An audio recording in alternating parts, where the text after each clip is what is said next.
はい、皆さん、こんにちは。これまで偉人や名言の本を50冊以上書いてきました偉人研究家の前山智之です。この前山智之偉人チャンネルでは、偉人たちの知られざる素顔や心に響く偉人の名言について解説していきたいと思います。できるだけですね、皆さんの生活に生きるような形で、歴史や偉人の話をお送りしたいと思っておりますので、ぜひですね、フォローしていただければ、何かね、生活の中で、人生の中でつまずいた時に、そういえばこんな話があったなというふうにですね、意外とですね、名言とか読むと発想の転換ができるんですよね。人生の風景が変わると言いますか、状況は変わらなくても、自分の捉え方によって、やはり日々の生活の色というのは変わってきますので、そういったですね、きっかけになるような放送をしていきたいと思います。ぜひフォローの方よろしくお願いいたします。かなりね、多くの人にフォローしていただいてありがとうございます。チャンネルを、放送をね、行うたびに聞いていく方が増えていくというのは非常に励みになりますので、今後ともよろしくお願いいたします。今日はですね、テーマがしなかったことですね。要は、2月とかね、1月、年明けとかですね、2月になって、いろんな目標を掲げてやっている方もいらっしゃるかなと思うんですけれども、やはりですね、何かをやろうという固い決意をしたときに、じゃあこれはやめようというふうに、やめることも必要なんじゃないかという方の話がありまして、じゃあ偉人たちは、どういったことをやめて、自分の好きなことに邁進したのかってですね、非常に参考になると思いますので、ぜひ最後までお聞きください。じゃあよろしくお願いいたします。今日ですね、皆さんにお話したいのは、南方熊楠という日本の偉人です。皆さんご存知でしょうかね。結構意外と知られてないかもしれませんね。かなり日本人の偉人で天才って言われる方ってそんなに思いつかないなと思っていて、やはりちょっとスケール的にですね、秀才とか、結構いるんですけども、世界的に見て、通用する偉人っていうのはそんなに多くないような気がするんですよね。で、南方熊楠っていうのは間違いなく、天才型の偉人の一人だと思いますね。生物学者で民族学者であるんですけれども、アメリカに留学してですね、独学で最近の研究を行ったんですね。そこからイギリスに渡ってですね、大英博物館で働いて、帰ってきてからも菌類の採集とか調査に励んだという偉人ですね。キノコの研究でよく知られておりまして、昭和天皇にですね、菌の標本を渡したという功績もありますね。そういった形で、昭和天皇が学びたいと思うような、知の巨人だったわけですね。ただこの南方熊楠というのはですね、天才というより、変態に近かったかもしれないですね。何しろですね、いつもですね、すっぱだかで過ごしてるんですよね。で、来客があっても平然と対応としてですね、砂糖を、自分の局部にまぶしてですね、下半身で裸で庭にしゃがみ込んで、アリが噛むかどうかを調べたりとかですね、ちょっとかなりですね、これ好奇心があるにも程があるなっていう感じですね。で、また熊楠はすごかったのは、学位とか名誉には全く目もくれなかったんですね。もうどこにも属さない、そんな研究者だったんですよね。それで言いながら博物学、民族学に大きな影響を与えて、菌の研究を通して、自然の真理を追求したんですね。これほどの天才と言われる人はなかなか出てこないかなというところなんですけど、やはりさすがにぶっ飛んでいますよね。それで熊楠のですね、そういった偉業を支えたのが、実は熊楠がですね、もう19歳の時に、これはやらないでおこうというようなルール作りしたんですね。こういったやっぱルールがですね、熊楠を自分の好奇心の赴くままの生活を可能にしたと思うんですよ。やっぱりですね、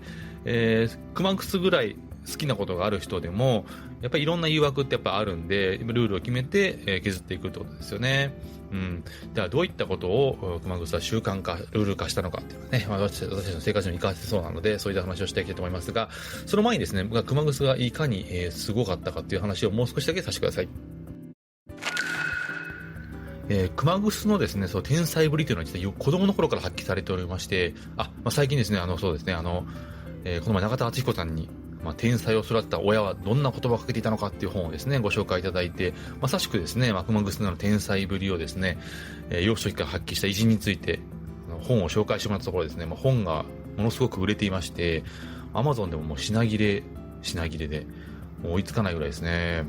こんだけ多くの人に知ってもらえるのはありがたいなと思うんですけれども、なかなかですね、出版社が増刷するかどうかまではちょっとわからなくて、もしかしたら紙の本がすごく手に入りにくくなる可能性があるので、ご興味ある方はぜひお早めにご購入いただいた方がいいかもしれません。私もちょっと買っておかないと、ちょっとやっぱこれ紙でよ、電子も出てる、電子でももちろん読んでいただけると嬉しいんですけれども、やはり紙であるとちょっと、育児に悩む時とか、部下の育成とか、それ声かけに関する本なんですけれども、やっぱりね、手元にあると読みやすいし、質も結構いいんで、もしご興味ある方は、ちょっと初版分がなくなる前にですね、ご購入いただければと思います。はい、そんなわけでですね、熊楠もまたそんな天才ぶりを発揮していたんですけれども、どれぐらいすごかったかと言いますとですね、ある日ですね、友人の家の本棚に漢文で書かれた百科事典があったんですね。この和漢三歳図会というやつなんですけども、それを発見するとですね、もう熊楠はもう遊びなんかどうでもよくて、ひたすら本を読みふけったそうです。そしてこれ読破しちゃった。百科事典を読破した。しかもですよ、読んだところを覚えて、家に帰って自分で写本を作ったんですよ。で、熊楠のこの基本的な学習体系ってこう写本なんです。つまり本を写す。これすごいですね。8歳の時から熊楠っていうのは本を写し始めたんですよ。で、好奇心に火がつくと、止まらない熊楠っていうのは、12歳までですね、本草項目、52か21冊を写して、大和本草、諸国名所図会とかですね、もう次々暗記してはその内容を書き写していくわけですよ。これすごいトレーニングですよね。本人はもちろん面白くてしょうがない。いや、これ覚えておかなきゃっていうことで写してるだけなんですよ。自分がこれを将来生かそうとか、そういう発想は全くないわけですよ。まさに神童と言われた熊楠さんですけども、たちまち街中が噂をかけまくってですね、すごい子がいるぞという話になったんですよね。で、さっきのね、天才を育てた親はどんな言葉をかけていたのかっていう本では、親子関係が出てくるんですけれども、熊楠の場合はお父さんは商人でですね、息子がですね、偉い、勉強できるんで、すげえなと、これちょっと期待できるんじゃないってなったんですけれども、熊楠はですね、学校での勉強に興味を示せなかったんですよ。ねえ。中学時代の熊楠の成績はもうひどいもので、もう数学についてはテストを白紙で出すと。こんなんされて親めちゃくちゃ心配しますよね。こういうね、子供時代の偉人のエピソード、いろいろあります。こうやって、白紙で出したとか。これよくある、エピソードだと思うんですけど、これ実際子育てしている身からすると、昔ほど笑えないなと。いや、これめちゃくちゃ心配だろ、みたいな。ねえ。これやっぱりね、なんか身につまされてくるとちょっと違いますよね、ほんとね。やっぱり、勉強しろって、しっかりやれっていう、偉人の親らしからぬとしてはあんま良くないような、普通のレールに乗せたがるっていう気持ちが僕はもう非常によくわかるようになりました。当時はやっぱりそんなの個性を生かせなんていうふうに言ってましたけど、そういう気持ちもちろんありますし、それをするべきだと思うけども、それはなかなか難しいことだと思いますね。ただ熊楠言うこと聞かなかった。要は親の言うことを聞かないっていう選択肢がある人が一番伸びるってことなんですけどもね。で、熊楠さんも進級はギリギリでですね、授業もきちんと聞かずにですね、野山を走り回って、家族を心配させたっていうんですよね。心配だと思いますよ。そんな熊楠についたあだ名は、天ギャン。つまり天狗と。天狗といえば、振動だったら天狗ってなっちゃったっていうことですね。ただですね、熊楠を見ているとですね、夢中になれることがあるっていうのは実は大きな才能なんですよね。これを発見できるかどうかっていうことにかかっているのかもしれません。気がついたらね、周囲の音も聞こえないぐらい集中していたなんてことはあるかもしれませんが、そんな風にですね、感じられるほど打ち込んだものがあったとしたら、やっぱりそこはですね、もはやもう努力は努力と思わないというほどのレベルに達しているのかもしれません。はい。そんなわけでですね、熊楠は学校の授業は全く興味持てずになかったわけですけれども、自然の心理への探求心っていうのは深まるばかりだったんですね。で、その後も熊楠の波乱万丈な人生は続きます。要するにですね、熊楠というのは、学校の授業ではもう枠外にいたわけですよ。もう勝手になって放課後古典や解剖書を読み漁って、山に分け入っては昆虫や植物をコレクションしていましたから、研究者なんですよね、すでにもう。だからもう、興味のない学校もやらないということで、仕方がない部分もあったんですけども、頭脳は明晰だったわけですよね。ですから、東京大学予備門という入学試験に挑んで見事に入学しています。この時に同級生が夏目漱石、正岡子規だったりするんですね。こういうですね、同級生同窓生の偉人を読み解いていくと意外と面白かったりもします。でもちろんですね、そんな熊楠ですから、そんな大学のカリキュラムなんかお構いなしですね、やっぱり一人でどんどん勉強を打ち込んで、考古学に熱中します。やっぱ熊楠っていうのはやっぱ学問がやっぱ好きでしょうがなかったってことですね。で、試験の成績は無残なもので、わずか1年で落第してしまいます。でもね、期待が大きかった分ですね、親もさぞがっかりしたんじゃないかなと思いますね。こんだけ勉強できて、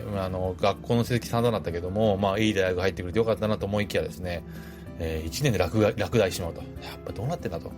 疲れそうですね、こういう子供を育てると。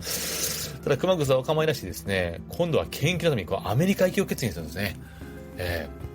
で、反対する親を説き伏せてですね、ついに渡米を実現させるということなんですね。だから、こんだけ自分の道を切り開けるっていうのはですね、やはり、ほどそれが好きだったっていうことだと思うんですね。で、やっぱりこれ少し努力と結果の話になるんですけれども、以前ね、私の執筆の話をしたかなと思うんですが、私は16年ぐらいかな、サラリーマンやってまして、新卒で大学を卒業して、なんとか出版社に拾っていただいてですね、その小さな出版社の方で、編集をずっと続けていたんですけれども、やはり執筆活動をずっと並行してね、やってまして、いわゆる副業ですよね。日中は編集して帰ってから執筆をするという形で、ずっと本を書いてきました。偉人や名言の本を書いてきました。で、今、50冊ぐらいちょうど行きまして、フリーランスになってからは、まだ2年も経ってないので、ほとんどの本が働きながら書かれたものですね。で、そういうことやっているとですね、よくできるねってよく言われるんですね。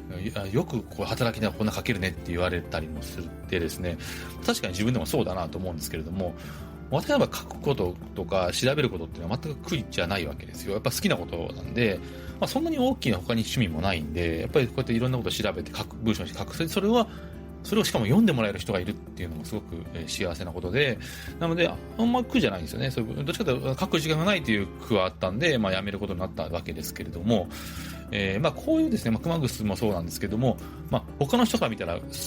皆さんあると思うんですよ。他の人から見たらよくやるねって言われて、自分的には別にっていうことがなんか小さなことでもいいんですよ。あると思うんですよ。接客とかでもいいと思うんですけど、それができない人からしてみれば、よくこんなこと続けて努力して無理だよみたいなことが普通にできたりとか、努力が自然とできる。つまり努力を努力とも思わないほど打ち込めるものは何かっていうものを身につかるとですね、すごく強いんですよね。だってその本人は別に努力してるつもりないわけですから。だから熊楠を見てると本当そういったことだなと思いますよね。だからそういったことに別に熊楠みたいに幼少期に出会えればそれはそれでいいし、それがもしかしたら50代、60代だと合うかもしれないですよね。本当にこれから人生長い時代に突入していくんで、あんまりね、一山二山必ずありますから、最初のスタートで、つまずいてもあんまり気にしないっていうことが重要かなと思っていて、いろんな紆余曲折しながらも、やっぱり自分が何か夢中になれるものっていうものが、別に仕事でなくてもいいと思うんです。趣味でもいいんですけど、そういったものが他の人が、これよくやれんねっていうようなことが皆さん必ずあるでしょうし、私もこれからまた新しいものが見つかるかなとは思っているので、熊楠のそういう、なんていうかな、こういう生き方を見てると、非常にやっぱそこが重要だなというふうに思うんですよね。で、やっぱり自分の価値観で動いてるのは強いですよね。で、周囲が何言われても、やっぱり自分でやることを決めている。こういう自己把握感ですよね。自分が決めているんだ。自己決定権とも言いますけれども、きちんと自分の状態を把握して、自分で決めていく。やっぱり、育児ってやっぱりそういったものを子供に育てていくには、やっぱりあまり先回りしすぎると良くなくて、子供にちゃんと決定権を持たせる、ある程度はっていうところですね。もちろん見守って、しかるべく指導はするべきだとは思いますけれども、やっぱりそこの子供の自立心を育てるということはですね、この天才を育てた親はどんなことをかけていたのかっていう本でも、親の先生が散々言っていることで、熊楠なんて完全に自立してますよね。自立してる子供、みんなやっぱり、親はみんなに子供に自立してほしいと思うじゃないですか。でも親が言う自立って、一人で歯磨きしてほしいとか、一人で髪の毛乾かしてほしいとか、そういう親にとって都合のいい自立なんですよね。で、本当の意味の自立ってそうじゃなくて、本当の意味の自立っていうのは自分で好きなことを見つけてどんどんそれをやっていく。それをやって環境を作るってことなんですよね。なので熊楠みたいに、もう熊楠完全に自立してますから、もう学校が何言われようが、親が何言われようが、もう決まって自分のやることがこれだと決まってるから、非常に育てにくいわけですよ。親は子供に自立してほしいって言うけども、本当に自立した子供っていうのは間違いなく育てにくいっていう話がですね、この本では書かれていて、確かにそうだなと思うんですよ。結局、自立っていうのは親が望むことを子供がどんどん自発的にやってほしいっていうふうに今使われがちなんで、自分もそういうふうには結局思っちゃうし、なんかもっとちゃんといろいろ積極的に自分からやってくれよっていうのは、結局親がどんどんやってほしいことをどんどんやってくれって言ってるに過ぎなくて、やっぱりそこはには真の自立はないってことだと思うんですよね。なんか熊楠のやっぱ今まで説明したような幼少期とか青年期を見ると、本当に自立してきた子供っていうのはいかに育てにくくてですね、それがでもいかにたくましくて、やっぱり周囲を圧倒するかっていうことにですね、改めて気づかされますよね。そしてですね、熊楠はですね、19歳にしてそういったビジョンを描いているので、やはり自分にとってルールを決めるわけですね。それが今日冒頭でお話した今日やらないことのテーマに沿ってくる話になると思います。さて、ではアメリカ留学を決意した熊楠、19歳です。一人です。自分のやりたいことやっとできます。その環境を求めるためにルールを決めます。19歳の熊楠、日記の扉にこんなことが書いてますね。今日できることは明日まで伸ばさず。胸が痛いですね。もうすでにそれ聞くともうやばい、やんなきゃっていう気になりますけども、今日できることは明日まで伸ばさず。これが熊楠の大量の研究とかを支えたまず根本ですね。これは日記の扉に書いてるわけですから、やっぱり今日できることを今日きちんとやると。もうこれもう完全に今これ私自分に言ってますね。今本当に今日やんないとまずい。そうだ。これ明日に伸ばしちゃうと、結局やろうと思ったことがやっぱりできなかったりとか、やっぱ状況変わって結局伸ばしになっちゃったりするんですよね。はい。なんで、熊楠のこの言葉をちょっと心に刻みながらですね、いろんなルールがあります。この日記ではですね、熊楠さんも同級生というのはまるで違う事件でですね、日々を追われていたわけですよね。熊楠さん大学は、授業はサボっていたけれども、忙しかったわけです。そして、こんなルールを課しています。朝は6時起床、11時合唱。ということですよね。だから起床時間と寝る時間を決めるっていう根本的なところで、私は結構6時半起床ですね、基本は。もうほぼそれじゃないですかね。土日は7時とかになりますけど。寝るのがやっぱ本当は1時までは寝たいんですけど、やっぱ1時半とかなっちゃうことも多くて、本当は12時までは寝たいですね。だから熊楠もこれを見てるとやっぱ7時間睡眠を守っているってことですね。そして、日祭日以外人と会わず。これすごいですよね。やっぱりでも、夏目漱石なんかも来客が多くてかなり苦労していて、その来客を水曜日に限定したんですよね。だから水曜会っていうのが生まれたんですけど、やはり人と会うっていうのはやっぱ楽しいし、知的好奇心も刺激されるんですけど、やっぱり一方で、やっぱり自分の時間しかできないことがあるんですよね。だからやっぱりこういう風に、でもかといって全く人に会わないってやっぱ良くないと思うので、やっぱり会う日を決めてしまうということですね。これはフリーランスの私なんかもできるかもしれないです。私の場合はでも午前中ですね。午前中はなるべく執筆に当てるようにしていて、結構打ち合わせとかは入れないようにしてますね。どんだけ急なものであっても基本的に午前中は僕は自分の時間にしようかなというふうに思ってます。そして飯は3杯まで。やっぱり食事ですよね。これやっぱり食事もやっぱりある程度、ルールを決めていかないと、こういう研究の活動とか、やっぱりちょっと支障をきたす場合もあるのかなと。そしてまた食事なんですね。間食厳禁。日曜は3戦以下ですね。間食はダメだと。ただ、日曜日はいいやと。こういうふうに熊楠19歳ながらに、ちゃんとルールの遊びを作ってますよね。そして3戦以下の値段も決めてる。そして、日曜以外は外出せず。難しい。ここまでやる ?19 歳で。ちょっと考えされますね。そして、毎夕体操1回すべし。夕方に体操を必ずすると。やっぱり運動が必要だということですよね。次も偉いんですよ。毎日一度室内を掃除。そうですね。やっぱりちゃんと掃除をすると。熊楠なんか掃除しなさそうなイメージありますけど、そこはきっちりやってると。次が、陰賄のことを一切禁ず。そうですね。少しその男女の、少しそういう関わりだったりとか、そういったことをしないということで、熊楠は実際に40歳で結婚したんですけれども、その時まで女性との関わりなかったというふうに言われています。これはすごいですね。やはりこういうのはかなり邪魔になるんで、やりたいことやるときに、ここまでできるかっていう話なんですが、この辺がやっぱり、ルールして徹底しておくと、もうそういうもんなんだっていうふうになるのかもしれませんけどね。ノーベル文学賞を取ったアルベール・カミュなんていうのはね、カミュはすごく色男でプレイボーイだったんで、こういう、カミュもやっぱ一時期、女性に合わないようにって決めてたみたいですね。すぐ破ってましたけどね。はい。で、熊楠は、毎日の仕事をあらかじめ書き置く。これは予定ってことかな。これやることって書いておくということですかね。僕は一応やった後にノートってね、ブログやってますんで、そこに、業務日報って形でいつも書いてますけどね。これもちょっと結構このボイシー読んでくださってる方は、私ノートを見てくれてる方も多いんですけど、そうですね、書けてない時もありますね。まとめてつけてる時もあるんですけど、これダメですね。毎日書きましょう。はい。そして、これも面白い。昼は写し、夜は読む。熊楠は昼間は、文章を写すことにしちゃって、夜に読むというふうに、こういう作業を分けている時間ということで。通算は、運算はどちらにいてもいました。計算とかは運算、そういう、計算するような問題っていうのはどっちでもいいよということですよね。統計とかも取ってたでしょうから。そして、土日及び休日は図書館に行くと。これ日曜以外外出できないのに、日曜は図書館に行くと。もうこれほぼ決まっちゃってると思うんですけども。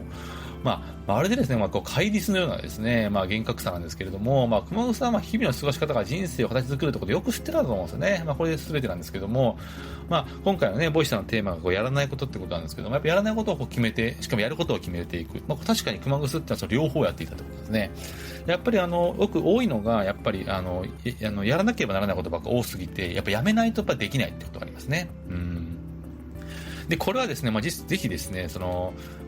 いろんな職業の方いらっしゃると思います。クリエイターとか、ものづくりやってる方は、これすぐ応用できるんじゃないですか。自分なりの、そういう衣食住とかですね、睡眠とか、食事とか、ある程度コントロールできますから、いいと思いますし、会社勤めの方っていうのは、それを自分のコントロールできるのもできないのを分けて、で、自分のコントロールできる時間っていうのを見つけて、その時間これをするというふうに決めると。で、必ずそれはこうする。例えば、出勤前とかね。あと、修行時間の少し前に行くとか、修行時間の前に行くっていうのはいいですよね。結構そういう、それを強いる企業はブラック企業ですけど、やっぱ仕事の始まる前って格別の時間で、誰も邪魔されないし、あれは結構有効活用してる人が多いんじゃないかな。仕事終わったら残業はね、あんまりちょっと効率的じゃない気がしますから。はい。そんなわけで、会社員の方は、そうやって、ある程度時間をコントロールしてくれてる部分もあると思うんで、会社勤めがあるから。行く場所は必ず行くわけだから、習慣の付けやすいと思うんですよ。電車で必ずこれするとか。そういうルーティン化すでにされてるんで、フリーランスはそこから作っていかなきゃいけないんですけど、会社員はフリーランスみたいに、自由は利かない分、きっちり、それができる範囲が決められてる楽さもあるんで、給料も必ず入ってくるから、金銭的にも安定するから、そのメリットを生かして、うまく隙間時間を生かしていっていくと。そのためのルールを作るといいと思いますね。そして一つね、僕もこれ思うんですけど、やっぱ経営者の方は注意してほしいなと思っていて、なぜかっていうと、こうやって、必ずですね、今売り上げがいろいろ落ちてきたりとか、物が売れにくい時代なんで、大体どこの、会社の新規事業っていうのを求められてると思うんですよね。出版社もそれ本当しっかりなんですけど、新規事業をやるってことは何かをやめなきゃいけないんですよ。やってたこと。これ必ずセットにしないと、結局やることだけが増えて現場回らなくなってくるんですよ。そうすると、やってきたことを勝手にやめてしまったりとか、新規事業も中途半端になったりするんで、そんなの当たり前じゃんと思うかもしれないですけど、意外と多くないですか？多いですよね、皆さんで。きっともう、これ、お聞きになってる方はいろいろそういう経験たくさんしてると思うんですけど、乗っかってくるじゃない、今ある事業の上に。それ誰がやるんですかって話で、結局人員も増えない。で、自分たちの時間を限られた中で、売り上げ落ちてる。でも経営者からすれば、いや、売り上げ足んないんだからやってよってことなんですけど、やっぱそれだと、じゃあ、今やってることで、どういったことを減らせるかっていうところまでやらないと、それを現場任せにしないで、ちゃんとリーダーシップとって経営者がそこまでやってから、新規事業ってやっていかないとダメだと思いますね。だからそれが人生のライフプランも一緒で、やっぱ新しいことをやるってことは何かをやめるってことなんで、もしくは効率化するってことなんで、それをまず洗い出して、やっていかないと、結局やりたいと思いながらも、なかなかやれずに時が過ぎていくということがですね、私の人生も今まさに起きておりますので、本当に今年はいろいろ見直して、もっとですね、やりたいことをやっていきたいなというふうに思います。今日はですね、そんな南方熊楠の話を通じてですね、人生でやらないことを決めてみてはどうかという話をいたしました。エンディングでも少しお話したいと思います。最後までぜひお聞きください。はい、皆さん今日も最後まで、前まとめ美人チャンネルお聞きいただきましてありがとうございました。今回の放送で80回目を迎えるんですね。すごいですね。もう100がちょっと見えてきた感じでありますけれども、フォロワーさんも随分と増えてきていまして、いつもお聞きいただいている方、またですね、最近聞き始めたよという方、まだ今回から聞き始めた方、ありがとうございます。ぜひ今後ともよろしくお願いいたします。前回はですね、泣ける日本史というですね、私が文教書さんから出した日本史の本からですね、大塩平八郎の乱について解説しました。大塩平八郎の欄っていうのはですね、教科書でよく知られているんですけれども、あまり、中身はそんなに、多く知られていない。なぜそんなことが起きたのか、大塩平八郎どんな人だったのか、どんな目的で起こったのかということを書いていましたので、その本では書いてますし、前回お話しましたので、ちょっとまだ読んでないよ、まだ聞いてないよという方は、ぜひお聞きになってみてください。こういった形でですね、歴史の裏側とか、偉人の素顔みたいな話を、今後もしていきたいと思います。こういった偉人を取り上げてほしいとかですね、いろんな、放送のご感想もお待ちしておりますので、ぜひコメントいただければなというふうに思います。非常にね、励みになりますので、よろしくお願いいたします。またですね、前もとも YouTube チャンネルも、開設しておりましてですね、この前中田敦彦さんがですね、オリエンタルラジオの中田さんが、私の本をですね、天才を育てた親はどんなことを分けていたのかっていう親の先生との協調の育児本を取り上げてくれてですね、その反響で、前もとも偉人チャンネルもチャンネル登録数ももうね、すごい増えてますよ。もう倍増ぐらいですかね。すごい、こんなに増えるんだっていう思うんですけれども、増えてもまだ128人なんですけどね。もともとが80人だったところが、でももうすごい中田さんのチャンネルから多分4、50人ぐらいは来てるんじゃないですか、結構これ計算でいくと。いやー、大したもんですよね。こうやってやっていくの、ちょっと、偉人チャンネルの、YouTube の方も更新していきたいなと思うんですけども、ちなみに中田敦彦さんの YouTube 大学は437万人登録者数ですから、すごいですよね。私121人ですから。でもね、数だけではないと思うんですけれども、いや、これはなかなか素晴らしい、YouTube 大学、非常に今回、じっくり、自分の本がね、取り上げられたんでじっくり聞きましたけど、やっぱうまいっすよね、話が。べらぼうにうまいですね。当たり前ですけども、改めてこの芸人の方の凄さとかですね、中田さんの頭の回転の速さ、そしてやはり恐るべきことにですね、この天才を育った親はどんなことをかけていたのかっていうこの本のコンセプト、この本を編集と話してこういう風な本にしよう、こんな特徴を持たせよう、出版、皆さんの多くの読者に刺さるために、例えば親の先生に協力してもらおうとか、出版の経緯を全て中田さん知ってんじゃないかっていうぐらい本の特徴を完全に掴んでますね。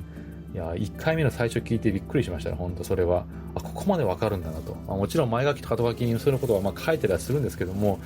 いや、こんな風にわかりやすく、本の内容をわかりやすく話すっていうのは、多分中田さんはすごく長けているの分かっていたんで、すごく面白いんだろうなと思ってましたけど、こんだけ本の特徴とかコンセプトまで完全に分析されてしまうと、いろんな編集者とかもできそうですよね、普通に。恐るべき人ですよね。改めてそんな風に思って、熊楠じゃないですけど、いろんな才能がやっぱ世の中溢れていますからね。おそらくこうやって世に出ていく人だけではなくてですね、いろんな埋もれている才能もあるんだろうなという風に思います。なのでね、皆さんやっぱ発信していくことがまず重要かなと思いますよ。今 SNS とかがすごく発達してますから、いろんな人にチャンスがある時代かなというふうに思います。そこで注目されるってのは簡単なことではないですけども、まずは発信していくことが大事だと思いますね。私はやっぱりどうしても出版これだけ50冊ぐらいしているとですね、いろんな人から相談を受けるわけですよね。もちろんそういう相談は全然構わないんですけども、大体ですね、久しぶりに突然で連絡が来る場合っていうのは、大体宗教か、マルチビジネスか、もしくは私の場合は本の相談ですね。本を書いてみたいんだけどっていうのが結構あってですね。大体難しいケースが多いですね。本を出したいっていう気持ちはよくわかるんですけども、本を出したいんであれば、本の原稿を書くしかないですね。書いて、ノートとかに上げていく。もうそれをやるしかないですね。初めはやっぱりその依頼は最初から来ないんで、来る人には来るかもしれませんが、それ自分の出版社から依頼をもらって書きたいじゃないと書きたくないっていう人は、かなり得意な人生というか、それなりの業績を他で残せば自然と出版社から来ますから、やっぱり自分から出したいっていうんであれば、出版社からオファーが来るの待つじゃなくて、自分から出したいよっていうんであれば、ある程度自分の原稿っていうのは、フルまで書かなくてもいいかもしれませんが、ある程度用意しておかなきゃいけないし、企画書なりとか説明しなきゃいけないし、でまた一番重要なのは、それが読者にとって役に立つか、読者にとって価値があるかどうかっていうのが非常に重要です。はい。なんで、私は一応編集者やってましたんで、どんな言語も素晴らしいんですよ。もちろん、もう、そういった今言ったようなハードルを乗り越えて、一冊分書いてくる方もいらっしゃいますし、本を出したいという気持ちはよくわかるんだけども、それが市場価値があるかどうか、値段どれぐらいするのか、例えば部数どうするのかとか、いろんなことがある。やっぱり出版社って印刷代、紙代、デザイン代全部出さなきゃいけないんで、そのリスクを背負うわけですよ。大体本を作るだけでやっぱり200万か400万ぐらいしますから、あと人件費ですよね。乗ってですね、それから利益出すのどうすればいいかっていうことなので、もし仮にですね、今この放送を聞いている方でですね、出版がしたい原稿があって持ち込んだけども、出版に至らなかったってなっても、落ち込む必要は全くなくて、それは本っていう形に載せるのは難しかったってことなんですよ。その情報内容に価値がないってことでは全くなくて、本という形で流通させるのは難しかったっていう情報なんですよ。なんで、今はそこでがっかりする必要なくて、じゃあノートで売ろうとかでもいいし、どんな形でも今発表できるんで、とりあえずコンテンツを用意しておけば、それに応じてそれを読み上げてボイシーにしてもいいわけだし、それを映像に撮って YouTube にしてもいいわけだし、いろんな方法がある。でもコンテンツがないことには表現のしようがないんで、だからそこでやっぱまずやっておくっていうことですよね。でもそれをやる人ってほとんどいないです。本を出したいっていう人で、やっぱり事前に原稿書いていく人がいないですし、企画書なんかも含めてやっぱり漠然としてますよね。で、編集者自体に多かったのは、とりあえず会いましょうっていう人が多かったですけど、いや、っていう感じなんですけどね。大体もうその時点で、人に何かを伝えるっていうことがもうできてないんですよね。だから、本を出したいんであれば、その文章を通じて何かを伝えるわけじゃないですか。それで編集者に対して会わないと企画を説明できないってことは、それは本人はもうできないと思うんですね。読者一人一人に会って説明するわけじゃないですから。だから、とりあえず会いましょう問題っていうのは、フリーランスになっても逆にあるわけですけども、雑談の中でね、生まれたりする機会もあるんですけど、そういった間柄とか距離感とかでもない形ですからね、最初っていうのはね。ですから、とりあえず会いましょうは、やめた方がいいと思いますね。あとは出版社に関しては別にいろんなとこ原稿送っちゃっていいんじゃないですか。いろんな窓口は載ってるでしょうから、これ送っていいんですかとかあるんですけど、投稿お断りっていうところも多いですけど、投稿お断りのところにね、あえて出しても可能性は低いかもしれないですけども、やっぱ人がやってることなんで結局は。だから僕だったら、一番編集者とつながり作るのはいいのは、やっぱりその自分が面白いと思った本を発信したりとか、今本の感想は必ず著者も編集者も見てることが多いんで、そういう自分の好きだな、いいものだなと思うものをめっちゃすごい感想書くとか、いろんなアプローチ法あると思いますね。作家へのファンレター、出版社への手紙とか、すごく少ないですから、自分たち、皆さんが思ってる以上に必ず読まれると思いますね。なんで本当に一歩踏み出すことで人生っていうのは変わっていくことがあるし、結果を期待しないっていうことですごく幅が広がるってことはありますかね。ダメ元ですよね。なかなかやっぱり世に出る一発目っていうのは難しかったりしますけどね。はい。そんなわけで、いろんな本を書きたいとかいう方はそういったことをしていくのがいいのかなというふうに思います。熊楠なんかはね、やっぱり世の中認めるまでにはちょっと時間がかかりましたけれども、やっぱりやってきたこと、幼少期っていうのを必ず裏切らないし、自分が好きでやった研究ですから、それがどういった形で活かされるかっていうのは分からなくてもいいわけです。だから何かになるんじゃないかと思ってやるとしんどいかもしれませんが、自分が好きなことをやり続けた結果何かになるっていうのは、それほど苦難の多い道ではないということだというふうに思います。あとはその自分の好きな環境を作るということですね。自分の好きなやりたいこととか、見つかったら、あとはそれにどれだけ時間を投資できるかっていうような環境を作っていくということで、今回熊楠のようなルール作りをするというのは一つ分かりやすい自分の行動基準の判断を作るということですよね。だからそれはすごくいいことかなというふうに思います。はい、この感じで、前松智之偉人チャンネルでは偉人たちの知られざる素顔や心に響く偉人の名言から、人生のうまくやっていくような、自分の夢を叶えるような方法についてお話ししたいと思いますし、人生の絶望に効く薬っていうね、漫画がありましたけども、そういった形で何か落ち込んだ時に聞くと心が少し和らぐような話もしていきたいと思います。いろんな偉人やっていうのは本当たくさんいますので、ちょっとね、放送回によってはあまり興味がないなって方もいらっしゃると思うんですけども、ね、この熊楠もどうかな、みんなやっぱりちょっとあんまりそうね、熊楠の話聞きたいって人は多くないかもしれないですけど、内容はすごく面白いと思うんですけどね。やっぱりね、偉人も知名度と人気がありますからね、そういったものを見ながら、また今後放送していきたいと思います。ぜひ、コメントなどフォロー、そして、いいねもとかいただければ、励みになります。はい。では今日はそのところで、今回もお聞きいただきましてありがとうございました。偉人研究家の前本智之でした。良い一日を。それでは。